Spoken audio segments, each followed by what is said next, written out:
N Shamseer മാധ്യമങ്ങളെ കാണുന്നു. തത്സമയ ദൃശ്യങ്ങളിലേക്ക്. ഒക്ടോബർ 18-ാം തീയതി സഭ സെഷൻ പൂർത്തീകരിച്ചുകൊണ്ട് അവസാനിപ്പിക്കത്തക്ക നിലയിലുള്ള ക്രമീകരണമാണ് ഇപ്പം ഞങ്ങൾ വരുത്തിയിട്ടുള്ളത്. ഈ സമ്മേളന കാലയളവിൽ മുഖ്യമായും ബില്ലുകളുടെ നിർമ്മാണം ഞാൻ സൂചിപ്പിച്ചു.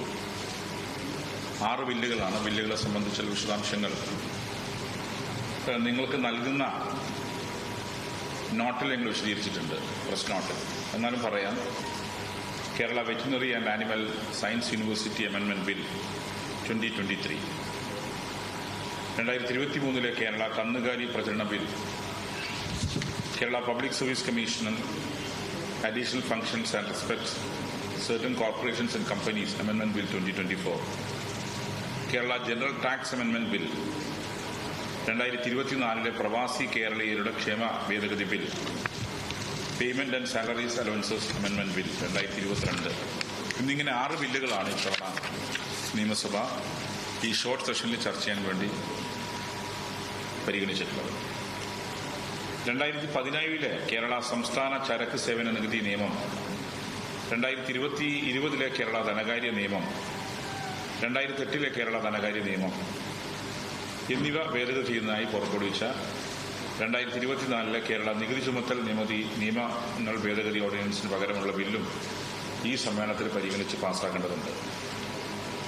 ബില്ലുകൾ പാസ്സാക്കുന്നത് സംബന്ധിച്ചുള്ള സമയക്രമം ഒക്ടോബർ മാസം 4-ാം തീയതി BSC യോഗം ചേരുന്നുണ്ട്. അതിൽ കൃത്യമായി തീരുമാനിച്ചു പോകുന്നതാണ്. ഇതാണ് അസംബ്ലി സെഷനുമായി ബന്ധപ്പെട്ട ഭാഗം നിലക്ക് നിങ്ങൾ അറിയിക്കാം.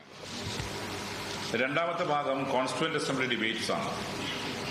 കേരള നിയമസഭ വളരെ വലിയ ഇനീഷ്യേറ്റീവാണ് ഇപ്പോൾ എടുത്തുകൊണ്ടിരിക്കുന്നത്. നിയമസഭാ സെക്രട്ടേറിയറ്റിന്റെയും നിയമവകുപ്പിന്റെയും സംയുക്ത ആഭിമുഖ്യത്തിലാണ് ഭരണഘടനാ നിർമ്മാണ സഭയുടെ ഡിബേറ്റ്സ് മലയാളത്തിലേക്ക് പരിഭാഷപ്പെടുത്താൻ ഒരു പ്രോജക്റ്റ് 2022 മെയ് മാസം ആരംഭിച്ചത്. ഇത് ഏതാണ്ട് 2 വർഷം പിന്നിടുകയാണ്. ഇന്ത്യയിൽ ആദ്യമായാണ് ഒരു നിയമസഭ ഭരണഘടനാ നിയമനിർമ്മാണ സഭയിലെ ചർച്ച ഒരു പ്രാദേശിക ഭാഷയിലേക്ക് പരിഭാഷപ്പെടുത്തുന്ന പ്രവർത്തനത്തിന് നേതൃത്വം കൊടുക്കുന്നത്. ഉദ്യോഗസ്ഥ തലങ്ങളിൽ തയ്യാറാക്കുന്ന പരിഭാഷ പരിശോധന നടത്തുന്നതിനായി മുൻ നിയമസഭാ സെക്രട്ടറി ഡോക്ടർ NK ജയകുമാർ ചെയർമാനായും നിയമസഭാ സെക്രട്ടറി കൺവീനറായും ഒരു വിദഗ്ധ സമിതി രൂപീകരിച്ച് പ്രവർത്തിച്ചു വരികയാണ്. ഈ പ്രൊജക്റ്റിൽ ഭരണഘടനാ നിർമ്മാണ സഭയിൽ ആകെ 167 ദിവസങ്ങളാണ് ഡിബേറ്റ്സ് ഉണ്ടായിട്ടുള്ളത്. അതാണ് പരിഭാഷപ്പെടുത്തുന്നത്. 9-12-1946 മുതൽ 2-5-1947 വരെയുള്ള തീയതികളിലെ ആകെ 21 ദിവസങ്ങളിലായി ചേർന്ന കോൺസ്റ്റിറ്റ്യൂവന്റ് അസംബ്ലി ഡിബേറ്റ്സ് ആണ് പരിഭാഷയ്ക്ക് വേണ്ടി തയ്യാറാക്കി വരുന്നത്. ഇതിന്റെ ആദ്യ വാള്യം ഇന്ത്യൻ റിപ്പബ്ലിക്കിന്റെ 75-ാം വാർഷികത്തോടനുബന്ധിച്ച് 2025 ജനുവരി 26 റിപ്പബ്ലിക് ദിനത്തിൽ പ്രകാശനം ചെയ്യാനാണ് ഞാൻ ഉദ്ദേശിക്കുന്നത്. ഇതാണ് ഈ പ്രസ് മീറ്റിലൂടെ രണ്ടാമത്തെ ഭാഗം ഞങ്ങൾ അറിയിക്കാൻ ഉദ്ദേശിക്കുന്നത്. മൂന്നാമത്തെ പാർട്ട് KLIBFന്റെ 3rd edition, Kerala legislative assembly international book festival, അതിന്റെ 3rd എഡിഷൻ വിപുലമായി തന്നെ സംഘടിപ്പിക്കാൻ ഞങ്ങൾ തീരുമാനിച്ചിട്ടുണ്ട്. ഫസ്റ്റ് എഡിഷൻ നടന്നത് 2023 ജനുവരി 9 മുതൽ 15 വരെയായിരുന്നു. സെക്കൻഡ് എഡിഷൻ നടന്നത് 2023 നവംബർ മുതൽ 7 വരെയായിരുന്നു. ഒന്നാമത്തെ എഡിഷനിൽ 124 സ്റ്റാളുകളായിരുന്നു, 88ഓളം പബ്ലിഷേഴ്സ്. 2000 സെക്കൻഡ് എഡിഷനിൽ 158 പ്രസാധകർ, 252 സ്റ്റാളുകൾ. അപ്പോൾ വലിയ രീതിയിലുള്ള പിന്തുണയാണ് നിങ്ങൾ നൽകിയത്. വളരെ റിനൗണ്ടായ റൈറ്റേഴ്സ് ഉൾപ്പെടെ അതിനകത്ത് പങ്കെടുക്കാൻ വന്നു. ഗ്ലോബൽ ഫിഗേഴ്സ് ഉൾപ്പെടെ പങ്കെടുത്തു. ഇത്തവണയും അങ്ങനെ ഗ്ലോബൽ ഫിഗേഴ്സിന് ഉൾപ്പെടെ പങ്കെടുപ്പിക്കാനുള്ള ആലോചനകൾ നടന്നുകൊണ്ടിരിക്കുകയാണ്. ഇതിന്റെ 3rd എഡിഷൻ 2025 ജനുവരിയിൽ ഫസ്റ്റ് വീക്കിൽ സംഘടിപ്പിക്കാനാണ് ഞങ്ങൾ ആലോചിച്ചുകൊണ്ടിരിക്കുന്നത്. അത് ജസ്റ്റ് ഫോർ ഇൻഫർമേഷൻ, നിങ്ങളുടെ ഇൻഫർമേഷന് വേണ്ടി ഞങ്ങൾ പറയുകയാണ്. നിയമസഭാ സാമാജികരെ കൂടി ഉൾപ്പെടുത്തിക്കൊണ്ടുള്ള ഈ പരിപാടി വിജയിപ്പിക്കാൻ ആവശ്യമായ 3rd എഡിഷൻ വിജയിപ്പിക്കാൻ ആവശ്യമായ കമ്മിറ്റികൾ, വിവിധ കമ്മിറ്റികൾ രൂപീകരിച്ച് പ്രവർത്തനം ആരംഭിച്ചിട്ടുണ്ട്. എപ്രകാരമാണോ ഫസ്റ്റ് എഡിഷനിലും സെക്കൻഡ് എഡിഷനിലും നിങ്ങൾ പിന്തുണ നൽകിയത്, അതുപോലെ തേർഡ് എഡിഷനും ഒരു ഗ്രാൻഡ് സക്സസ്സായി മാറാൻ നിങ്ങളുടെ പിന്തുണ നമുക്ക് അനിവാര്യമാണ്. ഫസ്റ്റ് എഡിഷൻ വൻ വിജയമായിരുന്നു, സെക്കൻഡ് എഡിഷൻ വൻ വിജയമായിരുന്നു, തേർഡ് എഡിഷനും വൻ വിജയമാക്കാൻ നിങ്ങളുടെ പിന്തുണ ഉണ്ടാവണം എന്നാണ് അഭ്യർത്ഥിക്കാൻ. അപ്പോൾ ഈ 3 കാര്യങ്ങൾ അറിയിക്കാൻ: 1 assembly session, 2 CAD constituent assembly ഡിബേറ്റ്സിന്റെ ട്രാൻസ്ലേഷൻ, 3 KLIBF തേർഡ് എഡിഷൻ. ഈ 3 കാര്യങ്ങൾ അറിയിക്കാനാണ് പ്രസ് മീറ്റ് വിളിച്ചിട്ടുള്ളത്.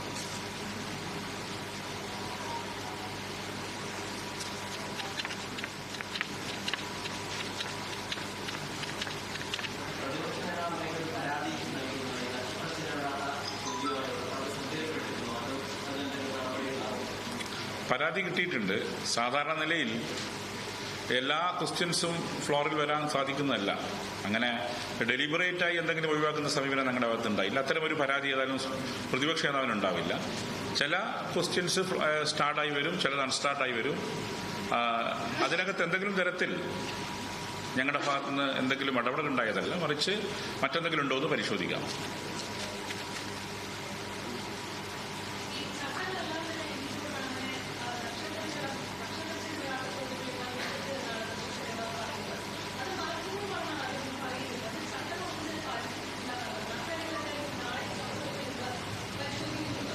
മനഃപൂർവ്വം അങ്ങനെ ചെയ്യുന്ന അഭിപ്രായം അദ്ദേഹത്തിന് ഉണ്ടാവുമെന്ന് എനിക്ക് തോന്നുന്നില്ല. കഴിഞ്ഞ സെഷനകത്തൊക്കെ ചില ചോദ്യങ്ങൾ വന്നതായി നിങ്ങൾക്കും അറിയാം, അദ്ദേഹത്തിനും അറിയാം. ഏതായാലും ഡെലിബറേറ്റ് ആയി ഒരു നീക്കവും സ്പീക്കർ ഓഫീസിന്റെ ഭാഗത്ത് ഉണ്ടായിട്ടില്ല. എല്ലാ ക്വസ്റ്റ്യൻസും ഇപ്പോൾ ആകെ 30 ക്വസ്റ്റ്യനാണ് ഒരു ഫ്ലോറിൽ വരാൻ പറ്റുക. ഓരോ സെഷനകത്തും ഓരോ ദിവസം 30 ക്വസ്റ്റ്യൻസ് ആണ് സ്റ്റാർട്ടായി വരിക. അപ്പൊ ആ 30 ക്വസ്റ്റ്യൻസ് ചിലത് വന്നു, ചിലത് വന്നില്ല. അതിനകത്ത് ഡെലിബറേറ്റായി എന്തെങ്കിലും ഒരു ഇടപെടൽ ഉണ്ടായി എന്നുള്ള അഭിപ്രായം സ്പീക്കർ ഓഫീസിനില്ല. അങ്ങനെ ഒരു നീക്കം ഉണ്ടാവില്ല എന്ന ശുഭാപ്തി വിശ്വാസമുള്ളത്.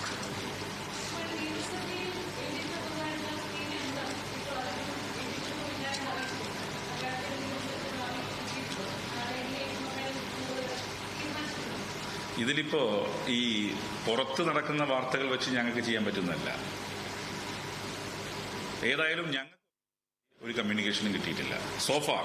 ഈ നിമിഷം വരെ LDFന്റെ ഭാഗത്തുനിന്നോ മറ്റും അദ്ദേഹം LDFന്റെ പാർലമെന്ററി പാർട്ടി അംഗമല്ല എന്ന് പറഞ്ഞുള്ള കത്ത് ഞങ്ങൾക്ക് ലഭിച്ചിട്ടില്ല. പുറത്ത് നടക്കുന്ന കാര്യങ്ങൾ വെച്ചുകൊണ്ട് ഒരു ഡിസിഷൻ സ്പീക്കർ ഓഫീസിന് എടുക്കാൻ പറ്റുന്നതല്ല. ഏതായാലും അങ്ങനെ ഒരു കത്ത് LDF തന്നാൽ ആ ഘട്ടത്തിൽ ആലോചിക്കും. ആ ഒരു കത്ത് അൻവർ തന്നാൽ ആ ഘട്ടത്തിൽ ആലോചിക്കും. അത്രമാത്രമാണ് അതിൽ ഞങ്ങൾക്ക് പറയാനുള്ളത്. ഇത്രയധികം കസേരയുള്ളപ്പോൾ ഇതിനെ നിലത്തിരിക്കേണ്ട കാര്യം? കേരള നിയമസഭയ്ക്കകത്ത് ഇപ്പം എനിക്ക് തോന്നുന്നു ഒരു 250 ആക്കിയിരിക്കാനുള്ള ചെയർ സീറ്റുണ്ട്. അപ്പൊ നിലത്തിരിക്കേണ്ടതൊരു സാഹചര്യം ഉണ്ടാവില്ല.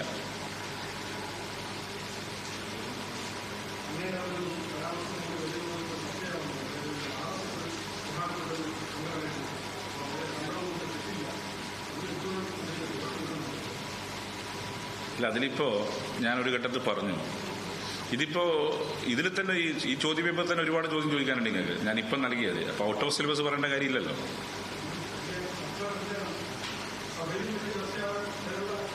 അന്നേരം നോക്കിയാൽ പോരെ, സഭയിൽ ഉയർന്നു വരും ആ ഘട്ടത്തിൽ പറഞ്ഞാൽ പോരെ.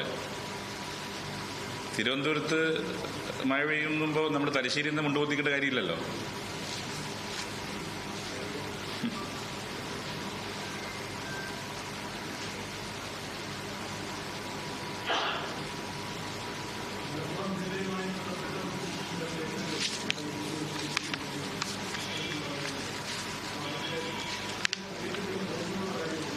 ഇതില് മുഖ്യമന്ത്രി തന്നെ വളരെ ക്ലിയറായി ഏതാണ്ട് 1 മണിക്കൂറിലേറെയുള്ള അദ്ദേഹത്തിന്റെ പ്രസ് മീറ്റിൽ കാര്യങ്ങൾ പറഞ്ഞു. അത് നിങ്ങൾക്കും ബോധ്യമുണ്ട്, സ്പീക്കർ എന്ന നിലയിൽ എനിക്കും ബോധ്യമുണ്ട്. അത്തരമൊരു പരാമർശമൊന്നും നടത്തുന്ന ഒരാളല്ല എന്ന് എനിക്ക് അദ്ദേഹത്തെ ഒരുപാട് കാലം അറിയുന്ന ഒരാളാണ്. അങ്ങനെയും നടത്തുന്ന ഒരാളല്ല എന്നുള്ള അഭിപ്രായം എനിക്കുണ്ട്. അങ്ങനെ എന്തെങ്കിലും ഒരു വിഭാഗത്തെ ടാർഗറ്റ് ചെയ്യുന്നോ ഏതെങ്കിലും ഒരു ജില്ലയെ ടാർഗറ്റ് ചെയ്യുന്നോ എൻ്റെ അനുഭവത്തില്ല. ഞാൻ ഏതാണ്ട് 10-28 വർഷത്തേക്ക് കാണുന്ന ഒരാളാണ്.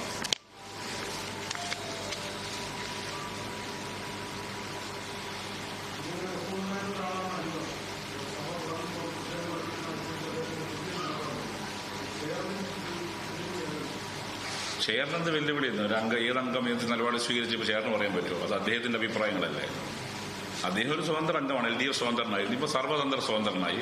അദ്ദേഹം എന്ത് നിലപാട് സ്വീകരിച്ചാലും അതൊന്നും ചെയറിനെ ബാധിക്കുന്ന വിഷയങ്ങളല്ല. അദ്ദേഹത്തിന് സ്വന്തമായി തീരുമാനിക്കാം. ഏതായാലും സീറ്റ് കിട്ടാത്ത പ്രശ്നം വരില്ല.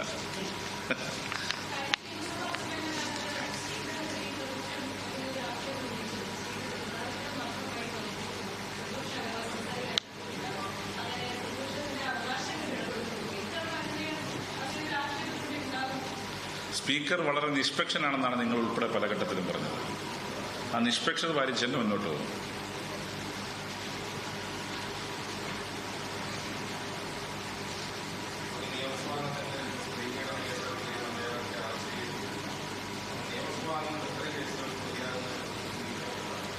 നിയമസഭാ അംഗങ്ങൾ അച്ചടക്കം പാലിക്കണം എന്നുള്ള അഭിപ്രായമാണ് പൊതുവിലുള്ളത്. അത് നിയമസഭാ അംഗം മാത്രമല്ല, ആരും, നിങ്ങളായാലും ഞാനായാലും എല്ലാവരും പാലിക്കേണ്ട ഒരു ഡിസിപ്ലിൻ ഉണ്ട്. പ്രത്യേകിച്ച് സ്ത്രീകളോട് പെരുമാറും, റെസ്പെക്ട് ചെയ്യണം. കാലം മാറുകയാണ്, പഴയ പോലെയല്ല. ഈ കാലഘട്ടത്തിൽ നമ്മൾ പഠിപ്പിക്കേണ്ട എന്താ? എംപവേർഡായ സ്ത്രീകളുടെ കൂടെ എങ്ങനെ പുരുഷൻ ജീവിക്കണം എന്ന് പഠിപ്പിക്കേണ്ടത്. അവരെ ധാരണ പഴയതുപോലെ എല്ലാം കേട്ടും കണ്ടും ഒന്ന് സ്ത്രീകൾ നിൽക്കുന്നതാണ്. സ്ത്രീകൾ എംപവേർഡാണ്. ആ യാഥാർത്ഥ്യം നമ്മൾ മനസ്സിലാക്കുക.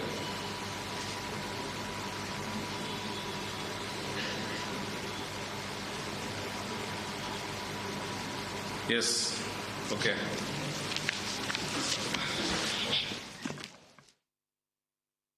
സ്പീക്കർ എൻ ഷംസീർ മാധ്യമങ്ങളെ കാണുകയായിരുന്നു. 12ാമത് നിയമസഭാ സമ്മേളനം നാളെ ആരംഭിക്കും. തിരിച്ചു വരാം ഒരിടവേളയ്ക്ക് ശേഷം.